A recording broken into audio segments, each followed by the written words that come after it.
Joined now by Coach Adai. We'll open it up to questions. Go ahead, Greg. Jamal, when a quarterback runs/scrambles, are there rules for defensive backs? How do they have to get involved in stopping quarterback run? Stopping the quarterback. Yeah, obviously the run-wise, we want to make sure that we close from depth once the ball is declared across the line of scrimmage, and that just means rallying to the football. Obviously, if you're in man coverage, you've got man eyes, so it may take you a little bit longer than if you're in zone coverage. In zone coverage, we like to tell our guys we play zone coverage, you play zone eyes, meaning that you've got active eyes between what routes you're getting and the quarterback and what he's doing, right? And so in zone coverages, you give yourself maybe just a little bit more time, or I should say you take away the amount of time in terms of reaction to the quarterback run game. And so really we just want to be secondary, not necessarily contained, but secondary fitters where we close the pocket or close whatever alley he seems to be finding down from depth. In terms of the pass game, we got to make sure that we plaster, and that just means winning the second play. You know, we've got to make sure we get our eyes on that receiver and track him wherever he goes. A lot of times, you know, college football, pro football, you see guys, they cover the first play perfectly. I talked about this, I think, even last week. And then and the second play comes back to bite them. And that's really disheartening because you've done a good job initially and then give up the big one. So it's going to be on us to work through the whistle and try to contain them, which nobody seemed to be able to do. John Antonik. The mobile quarterback seems to be a theme that we've talked about each week with the quarterbacks that we're facing. It looks like statistically when he struggles a little bit passing, then they run. I think he completed less than 50% of his passes against Texas Tech, and he ran it 19 times. And there was another game earlier in the year when he ran it 17 times. Is that what you're seeing on tape? Yeah. I mean, I think they like to utilize him in what he's made to do regardless. I think whether they're running the ball efficiently or not, you know, I think he is a factor in their run game.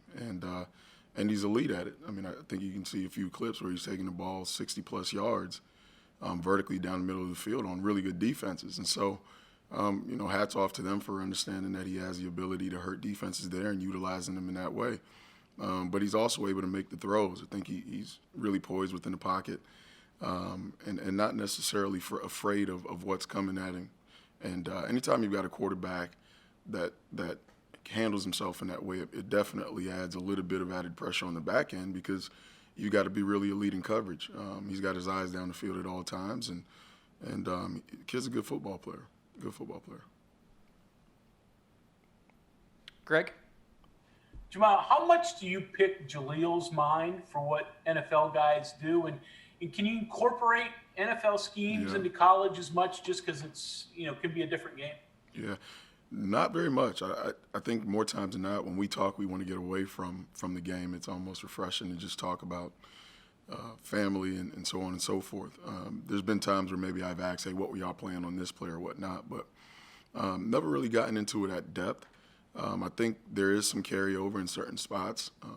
The pro game seems to be coming a little bit to what we're doing here, and so that's where the carryover is probably closer now than it had been in the past. But no, to answer your question, we had not necessarily went back and forth in that way. Back to you, John. Curious, this is just a general question. How do you think you guys have done this year defensively at taking away what the other team wants to do, maybe imposing your will? Do you think you've done that pretty well this year overall? I'd like to think so. I think every team that we've played has been elite in some form or fashion in a certain spot. And so obviously as a defense, we want to take away what they do, as you just said, best and make them beat us, maybe using another avenue. And, you know, this year, starting from really game one all the way on through, I think we've been able to do that in spots. You know, anytime there's elite players that you're facing, you lend yourself to maybe giving up a player or two. So I can't say that it's been 100%, but for what we set out week to week to stop, I think it'd be accurate to say that we've been able to meet the benchmark for the most part. Go ahead, John.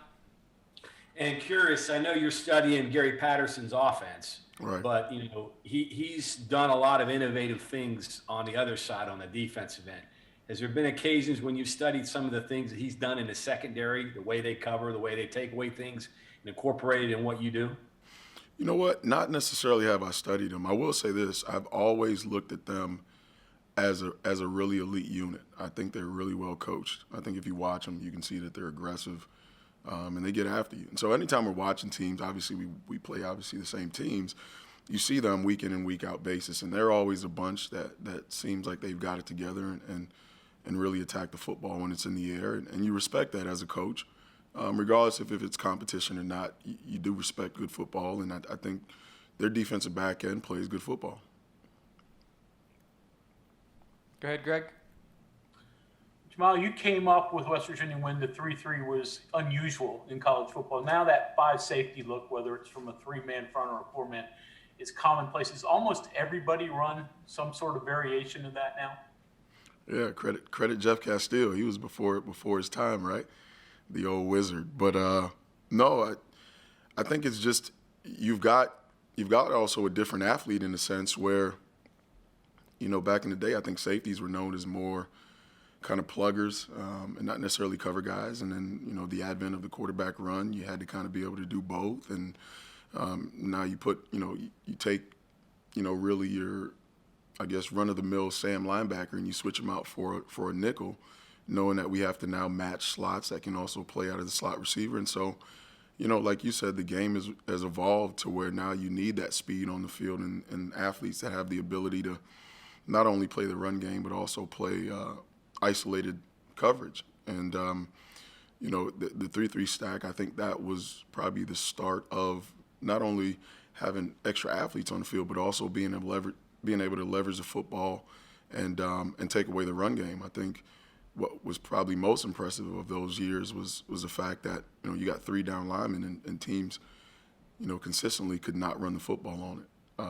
And there's something to be said about that. Now that I'm in the role that I'm at, I'd like to pick his brain as to how the hell we were doing that. But again, I think that the game has changed to where you're absolutely correct. There's more speed and more athletes on the field, and you kind of need that these days.